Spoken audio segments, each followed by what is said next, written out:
कोण कोण पेरूच्या झाडावर बसलेले? चल इकडं. बबडी ए बबडी कोण येले? कोण झाडावर बसलेले? काय बापले, एवढा वर बसला तू झाडावर? तुला बसायचं का? हा जाऊ का? झाडावर बस जा. तू इकडे बस, इकडे इकडे इकडे बस, इथं इथं दगड आहे पण तिकडे बस. बसू का?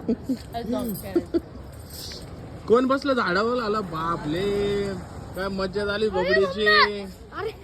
हळू हळू पडशील बिडशील हा. चिमटे घेतोय त्याला. हळू हळू चिमटे नको. चिमटे नको घेऊ दादाला. पिल्लू कोण झाडावर बसले? दादा चिमटे नको घेऊ हा. कदाचित मंत्री आले कोणीतरी इथे. आम्ही इथं आलो, इथं मंत्री आलेले आहेत.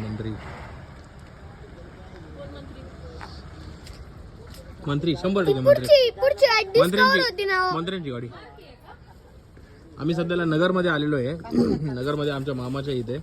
तर हे आहे पोलीस हेडक्वार्टर आणि इथे एवढ्या ज्या 3 गाड्या दिसतात हे 100% पाहणी करण्यासाठी आलेले मंत्री अजित दादा आलेले तिकडे. जा ना, सत्कार वित्कार करा ना मग. काय हे खरं आहे, हे खोटं नाहीये. हे बघ गाड्या वापस चाललेल्या आहेत अजित दादांच्या.